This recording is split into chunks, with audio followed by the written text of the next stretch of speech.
Hey everyone. Sorry I haven't been posting in a while, but I was very busy with other stuff.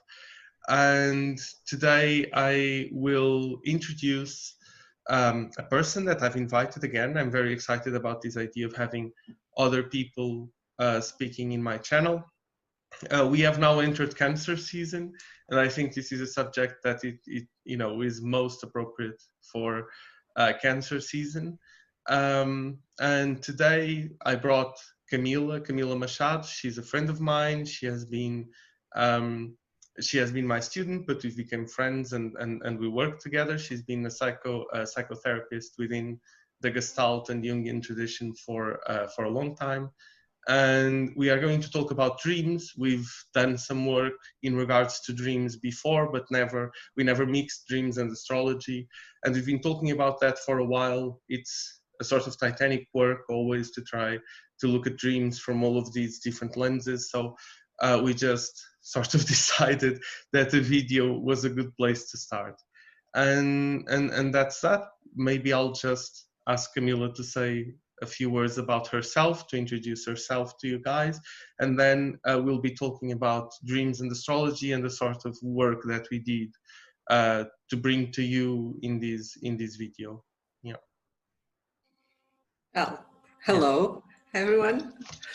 Hi, Sibel. Thank you so much for inviting me to come here. I'm very excited about it. And it's been great to try to study the dreams and its correlation with astrology and the transits in astrology. As you've said, I've been a psychotherapist for 20 years. And a few years ago, I started studying astrology as well, mainly as a tool to help in the psychotherapy. So, talking about dreams, when Simon invited me to do this, we had talked that we both had a diary of dreams. So for 4 years, I have been writing a few dreams that I found were particularly interesting because of something different from the usual dreams, which are just everyday stuff. So what I did was to pick up those dreams that I found most interesting and get to see the transits that were occurring on the day of the dreams. I had many questions about how should we study the correlation between dreams and the transits, even if it was any worth it to study, because there are so many ideas that the astrology, when studied statistically or when studied with the scientific method, many times doesn't get to no conclusions. But I was curious, and so I thought it would be really interesting to see what we would find out. And so I'm here with Simon to talk to you about this. Yes, great. So I will perhaps now introduce a bit what or yes, I'll introduce the subject very generally, and then I think you could say what you did. I also did some things with my own dreams, and then you could present what you did, and then I could make some references to the things I did as well, and try to build a more or less kind of a narrative around this. But so the basic idea that we had was that we could look at transits, which is a measure of time in astrology, which I mean it represents the actual movements of the planets in relation to your chart, but it is one of the things that is usually used for predictions within astrology and such things, and to see what was actually going on in the sky as we were having some interesting dreams. Now, there are many ways of doing this, and we will probably come across different approaches to it. But the basic idea was this, and this works because astrology, each planet in astrology works a bit like an archetype. That's actually astrology influenced Jung's thought quite a lot, and so there's a number of images, thoughts, feelings, sensations, all of these things that are associated with each planet. And I think our idea was just to see if the general imagery or feels or sensations within a specific dream that was important for us for one reason or the other was actually in any way reflected or mirrored in interesting movements in the sky at that time. I think we looked at this from the point of view of transits. This can be looked at from many points of view. We can look at it from the point of view of the sky itself without our chart. We could use other techniques. We could do a number of things, but we decided to look just at transits, I think. And so that's basically it. I'm going to perhaps now ask Camila to kind of talk a bit of what she found, and then I can talk a bit of what I found. And try to get somewhere with that. Okay, so what I found that was really interesting was that sometimes the associations we have with the planet are reflected very similarly in the dreams. For example, I've had a lot of dreams concerning big waves, tsunamis, and things like that. And as I expected, there were at that time transits of Neptune. I was having my square Neptune to Neptune, so it's logical, and I was happy to find those correlations. But then there were a few dreams which were not so obvious. For example, in a few dreams I had with big waves, the transit that had the least orb occurring was a transit of Uranus. So I was very curious why Uranus and not Neptune this time. And it raised a question to me, which was about methodology. One of the things that raised was, should we consider the orbs itself? I only looked at dreams with the orbs within 1 degree. So very, very short orbs. Or should we consider only the major aspects? Because, for example, in this dream I was referring about the big wave. I had Uranus as a very small orb, but then I had Neptune with a semi-square or something like that to Uranus. And then I was thinking, well, waves usually has to do with Neptune. So I wonder if this is a clue that we should consider small aspects as well. Or is there something else in the dream that has a meaning that has to do with Uranus? Yeah. Or this doesn't work at all. But because most of the dreams worked, I didn't go to this third hypothesis. And other things that happened and were really interesting in this prospect study was that a few dreams had more than one transit within 1 degree of orb occurring at that moment. And so I looked at the dreams, and it was interesting because the dream had symbols that had to do with many transits. So it had to do with Mars, but it also had to do with Neptune because it was an expansion of consciousness, but it also had to do sometimes with Uranus because it was a question of freedom of thought. So it was also a question that that got reason there, which was which one should we consider? Should we study many transits at the same time, or should we try to focus on the smallest orb, or should we try to focus on the most important similarity? So for me, at least, this study, what it brought was mainly questions, not so much answers, but mainly questions of this interesting study, how should we do it? I don't know if you've had this same... yes, that's no. I mean, we because we were mostly exploring, it was an explorative thing. It was, so we didn't have much methodology. For example, as you were saying, the first thing that you came across were methodological problems. Should I use this orb An orb is a sort, for people who don't know much about astrology, when you have an aspect, an orb is a sort of margin of error. This is not very accurate from the, the tradition of astrology, but it can be imagined as a margin of error to the exact contact between planets, and that's a very technical detail that we could have talked about. But that's the thing with exploratory studies. You never think about these things before. What I think I saw, and that I found particularly interesting, and you can look at that as well, is that I found that I used much more generous orbs, I must admit, than you did.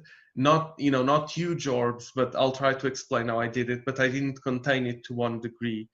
I gave it at least 2, but sometimes perhaps more. But the main point about this was, it seemed to me that in some charts that I looked at, I saw a sort of interplay between larger transits and faster transits. So I'll give you a very specific example. I had so this was in March 2019, if I remember correctly, from doing the calculations of the charts, and I had a very strange dream where the main figure was Hitler. That's the main point. And it was actually quite distressing, because it was a sort of friendship between me and Hitler, and I felt very I didn't feel very good after that dream. But that's not the point. The point is, if you look at my chart, there's 2 things happening. One of them is slow, another is very fast, and both are interesting. So there's a transit of Saturn that is becoming perfect towards some planets of mine. So Saturn in the sky is approximating planets in my chart, which you would expect, because it's a dream about a dictator, an excessive authoritative figure, and all of these things. But at the same time, because this is a very long transit that have been going through ever since 2019, up until the beginning of 2020, so it was almost a year worth of transit. The other thing that is interesting for me is that it seemed that the moon and the movement of the moon, which is a much faster movement, so to speak, confirmed the nature of the dream. So that night specifically, it was not that night, it was actually some hours after I woke up, but at that moment in the sky, you have also the moon approaching my own Saturn. So you have a sort of double movement. You have a fast movement of the moon approaching my Saturn, and the slow movement of Saturn actually separating my moon and approaching something else, approaching my descendant. It doesn't matter. But the point is, you have a double relationship between Saturn and moon, I think. And because my ascendant is Cancer, many times the moon represents myself. And so I think this is something that is worth looking at. So imagine in the big wave dream that you were talking about, maybe you have a Uranus transit going on, and that's very interesting, even with the wave, because of course waves can be destructive and disruptive, and that's still Uranian imagery, but that doesn't matter. It's definitely more Neptunian, as you were saying. But you can look at what your moon, or what the moon in the sky is doing that night, and maybe it's contacting Neptune, and so you have a sort of double signification. I think the moon might be very important because it's the planet most associated with dreams.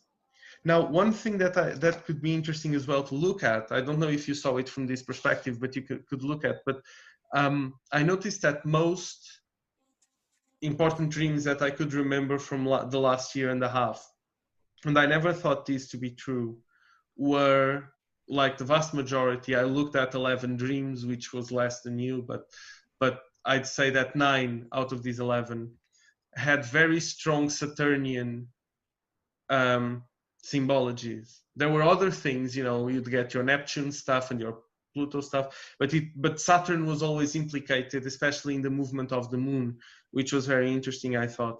And then I realized something interesting, which is that that actually, I mean, this is maybe a very traditional and subtle point, but I'll make it anyway. But because the planet that represents dreams in my chart, the ruler of the ninth, is Jupiter, and Saturn is my only planet in a sign of Jupiter, I found it very interesting that my dreams had very Saturnian themes, which is not even true of my own sort of self and my own way of being. It's really interesting because when I was studying the dreams, I was wondering if even the fact of remembering the dreams had to do with certain transits, because I'm not a very good rememberer of dreams. So I don't have more than I have in these 4 years, because usually I just don't remember them. So I was wondering if it had to do with the transits of a specific planet, or if it had to do with dreams that were of concern to each person individually, because I'm a Scorpion ascendant, so dreams with Mars happen many times. So I was wondering if it happened too. So it's really interesting to see that for you, you also found something concerning that. Yes, and I suspect it relates very deeply with each person's chart, because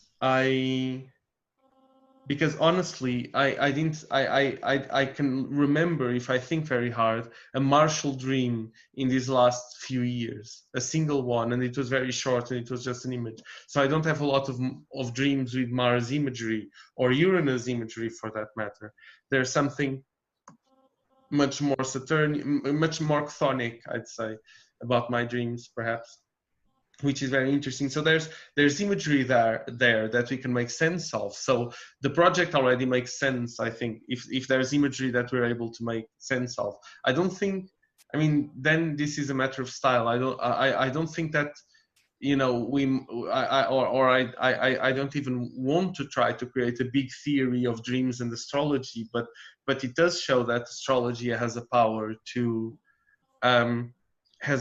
show symbol and to show meaning, I think, in regards to this. And it can be a way to kind of, I mean, at least for me personally, to disambiguate the meaning of a dream. You know, if I don't know what the dream's doing, and if I look at the movement of the moon that night specifically, together with other transits, it's something that helps me make sense of an experience without trying to reduce it, I guess. Because that was another question that I put that's interesting, which was, what's the utility of studying the relationship between dreams and the transits? And then I wondered if knowing what transits are in the sky at the moment would give clues to the meaning of the dream, assuming that the dream does have a meaning, to a message, let's say, to give us, which is mainly a hypothesis, but which I very much believe in. I wonder if knowing what the transits are at the moment would help to find meaning, because many times the meaning is not evident in the dream. What is this about? And so it's nice to hear that you have that experience of the transit helping, because I didn't used to look at transits. I only looked at them now retrospectively. So at the time I had them, I didn't have any idea what the transits were. So, but I'm very curious from now on, when every time I remember a dream, I think I'll look at the transits as well to check if there's something happening there that could help me interpret the dream.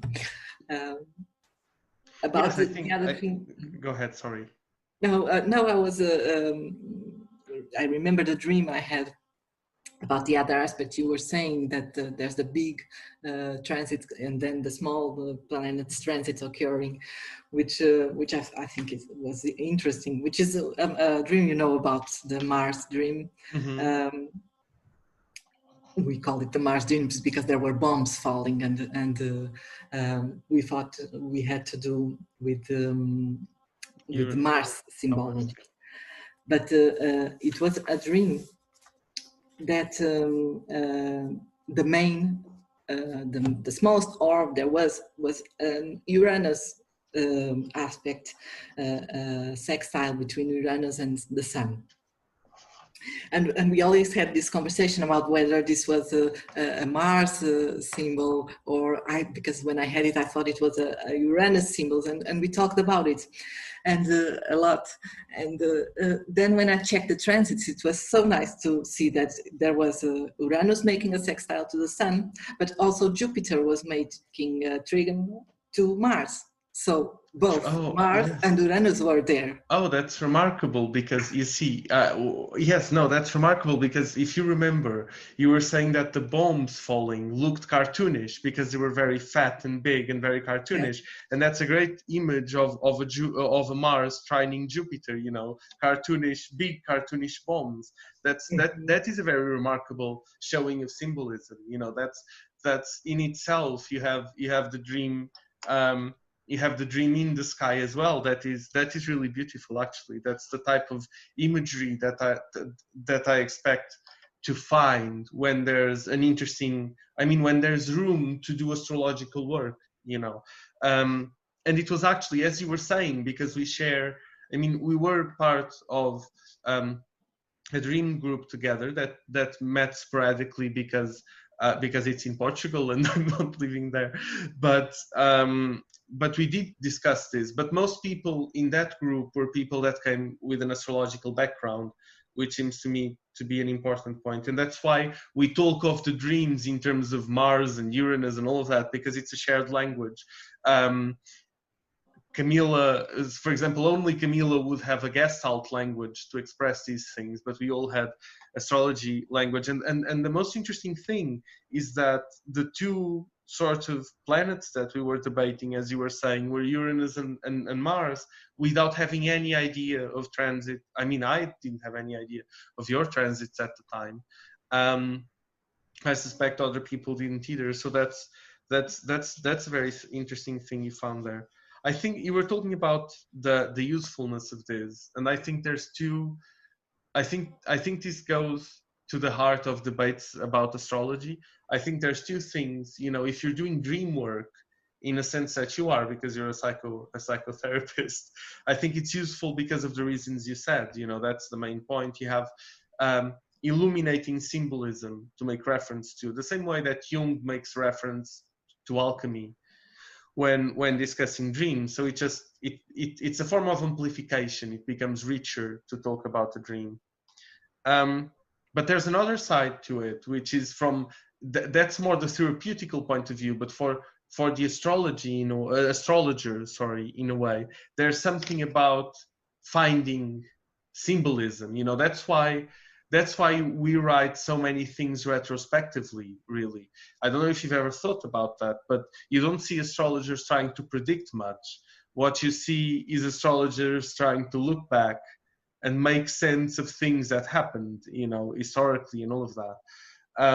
And this has to do with the interest of astrology, which is kind of assigning new meanings to things that have happened. You know, you can say, oh, people all over the world are toppling statues are falling, you know, and you'll have your own opinion about all of that. But then, you know, if you're an astrologer, you'll see in the beginning of the year the conjunction between Pluto and Saturn.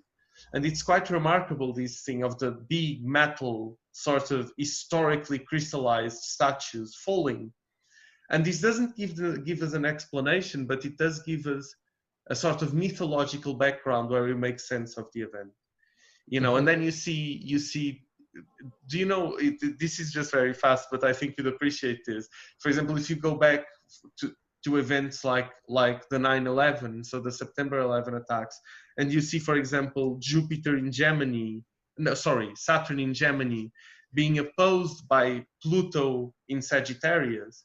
And of course, you have terrorists coming through a plane, which is very Sagittarian, into double towers, which is clearly, you know, Saturn in Gemini. That is very beautiful, you know, and there's something in the beauty of it, which is the craft of the astrologer, even if it's not useful. And that's my sort of approach to the dream thing. Yes, yes. So this was just a sort of thing I wanted to say about that. But do you want to share more things about dreams that you saw or dreams that you found? that were interesting? Uh, well, right now I'm not remembering anything as interesting as this one. Mm-hmm. But there's something that I would like to ask if people that are watching us do have dreams with dates. I think it would be really interesting if they shared with us their own dreams and their own findings, because for me, this is the small step in something larger that I would really like to do, this study of the dreams. And so if people that are watching us would share with us their dreams and their findings of the transits at the time, I think it would be really nice. No, that would be great. Yes. It would be lovely to have a database of sort of dreams and astrology. I'm very sad that we can never have the chart of a dream. I mean, I'm sure that we could, if we wake up and we've just had that dream, I'm sure you could take that time and look at it individually. But I always prefer whole charts to transits and stuff like that. But if all you have is, you know, that during that night you had that dream, you have to be a bit more, you have to be a bit more sort of generous towards your towards the techniques you use and all of that. I was looking at a chart here that I found to be quite interesting. um, I will describe it to you, that's fine, and I'll show it, and it will be showing in the video. But it had to do with the dream that I had. And I think it illustrates very well the sort of theme that I'm talking about here, of sort of double transits. And I'll try to walk people, even people who don't know that much astrology. I'll try to walk people through that, so things make some sense. But so basically, this was a dream. Um, this was a dream that I had in October last year. It was a dream with a huge hydra. I won't go into much detail, but my PhD is on dreams, and I've dedicated a very large section of one of my sort of PhD chapters to this dream. It was a very important. It was a very important dream to me, certainly. And it had to do, the main imagery was an hydra, and the main feeling, which was a very interesting feeling, was a feeling of dissociation. Like, the way I describe it is as if I was in a movie, but I was not the main character. You know, when you are in a disaster movie, and a lot of people, you know, there's an attack and a lot of people die in the streets. I was one of the people that dies in the streets. The narrative was not centered around me. And that was a very strange sort of feeling. And if you look at the chart for that day, there's a couple of very interesting things that go on actually during the night itself. So this is not even being too generous in terms of orbs or anything like that.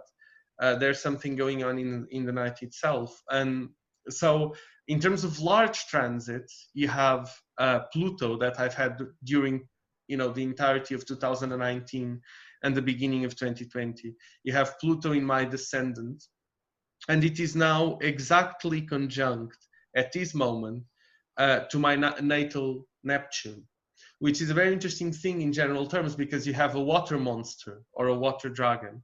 So that's in itself quite interesting. And so this is one side of it. And then you have the moon in the sky, conjunct Saturn. And they are both, this moon and this Saturn, they are both in aspect. It's a sextile actually, but they're both in aspect to my natal moon. So you have, and my natal moon is in Scorpio, so it also has to do, I'm certain, with sea monsters. You know, that would be a fair assessment of a moon. And there's all this connection, especially between the Hydra and the sign of Cancer. I don't know if you know this, but this is a myth of Cancer. I'll do a video about Cancer mythology sometime this month. But this is a myth of Cancer, that Cancer is in the sky, the crab is in the sky, because while Hercules was fighting the Hydra,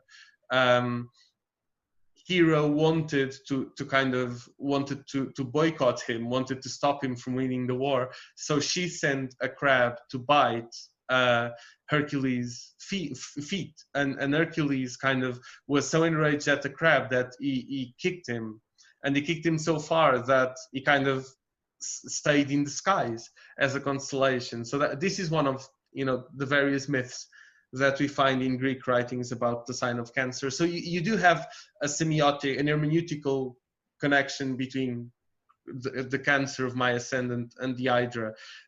So I do think that this moon we're talking about, this movement of the moon, that is, touching my natal moon with less than 1 degree that night for the time I chose, which was 5 a.m. And then moving towards Saturn, which is also a very good sort of imagery of monsters, is actually very telling of the dream. So this is something that I found. Quite interesting. There's other dreams that had this sort of thing, but I think this just illustrates very well the main point that I was trying to make. You can see in the very slow transits of Pluto going through Neptune the idea of a sea monster, but you can also see in the very fast movement of the moon. The moon moves, she goes around the zodiac every month, so she's always doing that. But you can see in the very fast movement of the moon something that kindles the dream, and drives your attention to this, which I found quite cool. Yes. Nice. Okay. Do you want to say something else, or? No, I don't think so. Yeah. So okay, that was quite a natural quite a natural ending, and it was really great. Okay. So I think we should, keep working on this to kind of explore it a bit more and do something else with it in the future. If people want to send us dreams, you can. Where can you send us the dreams? I'll just leave my email, my work email, on the description. And if you want to send us dreams, just send us the dream report, the date, a brief description of context around that dream, with the subject dreams for my email, and that would be great. And I think that's that. Thank you very much to be here today. Do you want to say goodbye, Camila? Yes. Well, thank you for being here. It was lovely to be here, and I hope to see you again in this context. Yeah. So bye, guys. See you soon. Don't forget to leave a like and subscribe and all that jazz. Bye bye.